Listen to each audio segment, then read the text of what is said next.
दोस्तों कुछ दिन पहले मैंने एक डाउटफुल कंपनी एडशॉप ई रिटेल पर एक वीडियो बनाया था। इस वीडियो में मैंने चर्चा की थी कि कैसे कंपनी के शेयर होल्डर्स लगातार कम होते जा रहे हैं। हालांकि कंपनी अपने प्रॉफिट एंड लॉस स्टेटमेंट में लगातार प्रॉफिट दिखाई जा रही है।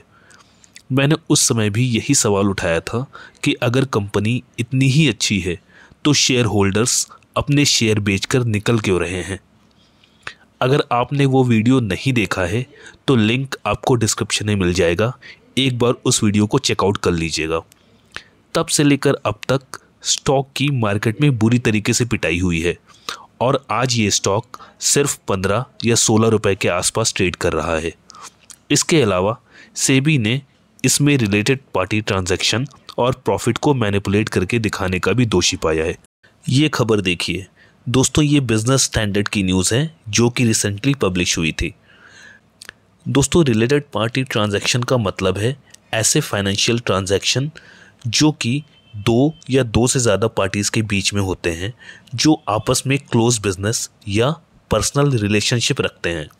ये ट्रांजैक्शंस कंपनी के फाइनेंशियल स्टेटमेंट्स पर इम्पैक्ट डाल सकते हैं और शेयर होल्डर्स और स्टेक होल्डर्स के लिए ट्रांसपेरेंसी और फेयरनेस के मामले में बहुत ज़्यादा इम्पॉर्टेंट होते हैं।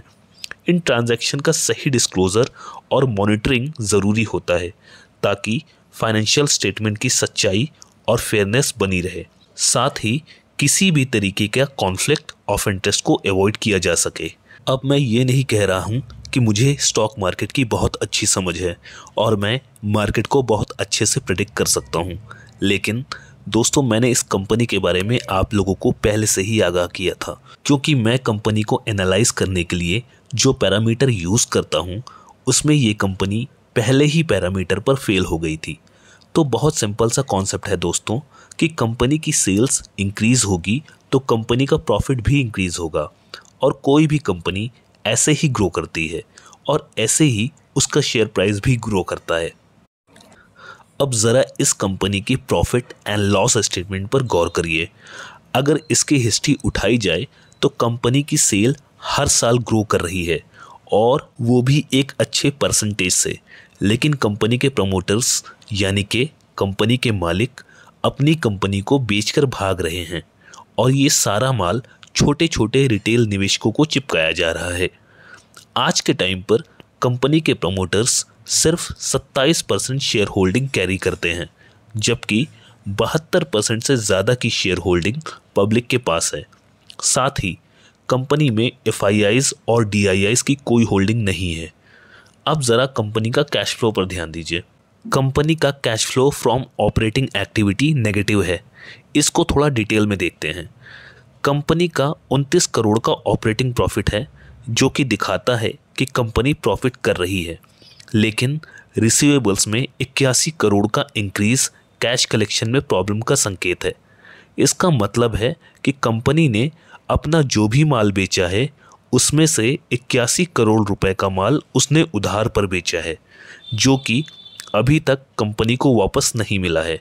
यही कैश कलेक्शन में दिक्कत का संकेत है। इन्वेंट्री में 9 करोड़ का इंक्रीज हुआ है, यानी कि कंपनी के 9 करोड़ का माल अभी इन्वेंट्री में पड़ा हुआ है।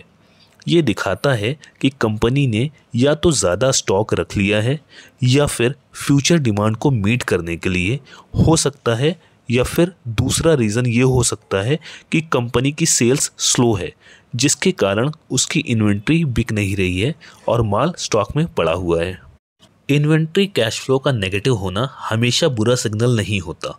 अगर कंपनी फ्यूचर सेल्स को एंटीसिपेट करके स्टॉक रख रही है तो ये पॉजिटिव साइन भी हो सकता है, लेकिन अगर इन्वेंट्री लेवल्स एक्सेसिवली हाई हो रहे हैं और सेल्स एक्सपेक्टेशन मीट नहीं कर पा रहे हैं तो इसका नेगेटिव होना एक बुरा सिग्नल है। इस कंपनी के केस में यही हो रहा है। इसके अलावा कंपनी ने ज़्यादा लोन्स या एडवांसेस दिए हैं जिससे कैश फ्लो कम हुआ है। इन्वेंट्री -9 करोड़ और लोन्स एंड एडवांसेस -11 करोड़ में इंक्रीज से कैश स्टक हो गया है। पेबल्स के इंक्रीज से थोड़ा कैश रिलीफ मिला है, लेकिन आज नहीं तो कल ये पैसे कंपनी को अपने सप्लायर्स को वापस करने होंगे। ओवरऑल कैश फ्लो पर एक नेगेटिव इम्पैक्ट पड़ा है। यही वजह है कि ऑपरेटिंग एक्टिविटीज़ -45 करोड़ का नेगेटिव कैश फ्लो दिखा रहा है, जिसका मतलब साफ है कि प्रॉफिट कमाने के बावजूद कंपनी को कैश शॉर्टेज का सामना करना पड़ रहा है, जो कि प्राइमरीली रिसीवेबल्स और वर्किंग कैपिटल डिमांड्स की वजह से है। तो दोस्तों, ये कंपनी धीरे धीरे नीचे ही जा रही है और एक टाइम ऐसा आएगा कि कंपनी में रोज़ाना लोअर सर्किट होंगे और अगर आपके पास माल पड़ा है तो आप उस माल को बेच नहीं पाएंगे। तो try to stay away from this company. Thank you so much.